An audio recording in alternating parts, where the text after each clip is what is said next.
Speaking of the NFL, the Jaguars, they took Leonard Fournette with their 4th pick in the NFL draft. However, both Doug Marrone and Leonard Fournette say he is not slated as the starter come day one. Have a listen to this. I mean, my role, man, is to do whatever the team needs or the coach asks me to do. You know, I'm not sure what my role is. You know, my role right now is going out there competing, getting better right now. The one thing about a team is you have to earn that. You know, so he's going to have to go and show that he has to do that. So I don't think it's going to be a situation where, a la a great player that I've been involved with, Curtis Martin. You know, for Curtis in the preseason, you know, we'd ask Curtis, how many reps you need to be ready? Coach, I 6 to 12 carries in the preseason. You know, that's not the case. So I'm trying, for where we are now.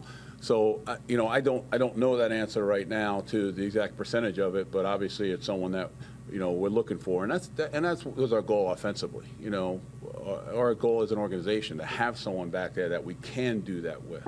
So that's what we're working and striving for. You know, whether we get there or not, a lot of that's going to be what the player earns.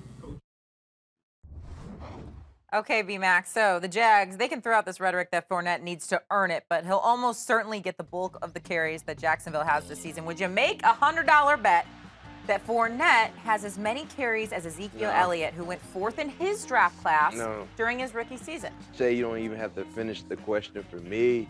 No, here's why. Both players are dynamic players, but Ezekiel Elliott came into last year's draft as the difference maker. His ability to catch the football out of the backfield and also be a big-time playmaker running the football. You see his attempts, 322.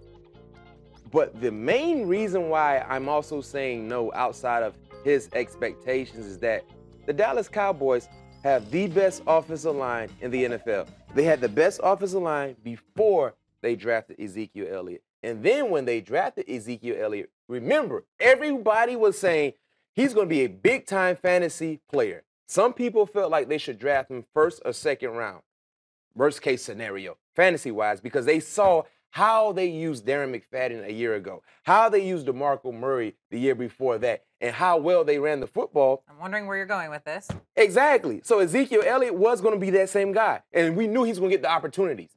In that backfield with Jacksonville, first of all, you have 2 other guys he had to split the carries with. T.J. Yeldon, a 2nd-round draft pick from, 2 years ago.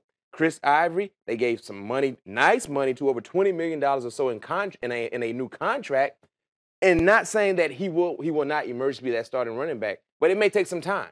When you have 2 other guys to split the carries with, the opportunities may not be there. I hear you. Here's my one thing, though, where I would say you might be wrong, where I would take this bet, is Blake Bortles has struggled mightily. I mean, we've talked about it ad nauseum here. He now has 3 options to hand the football to. He doesn't have to throw the football. Dak Prescott can throw the football. He can get downfield. He can get to wide open receivers. Blake Bortles has not proven that he's been able to do that. So what's he going to do? I mean, you played football. I didn't. But here's what I'm thinking. What's he going to do? Hand the ball off every play until he builds some confidence. Let's just say through the first 4 or 5 weeks of the season, let Fournette get established. Let him get some yards under his belt. But hold on. Do you think Fournette is as good or better of a player than Ezekiel Elliott was? Ezekiel Elliott is a better complete running back. What about durability?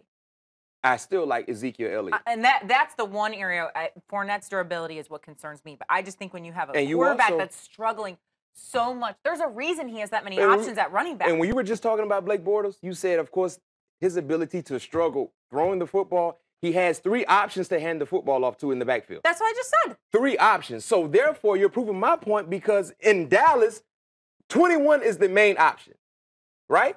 So if you're not splitting opportunities or carries with the other running backs, guess what? You're not going to have the type of attempt. Yes, but Dallas also has a million other weapons they can work with on the offense. But Dallas is a run-oriented team. Including a quarterback that also runs. But you just said he's going to split 3. He has 3 different individuals. But you don't think they're going to test Fournette out early, see what he can do? He's going to have an opportunity, yes, but I don't think he's going to get 322 carries. You know how many carries that is? Well, I know the number, but I don't really know how that feels. In 16 ball games?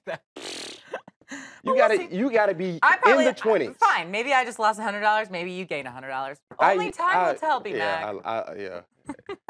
That sounds about right. Yeah, probably. We got much, and I don't normally admit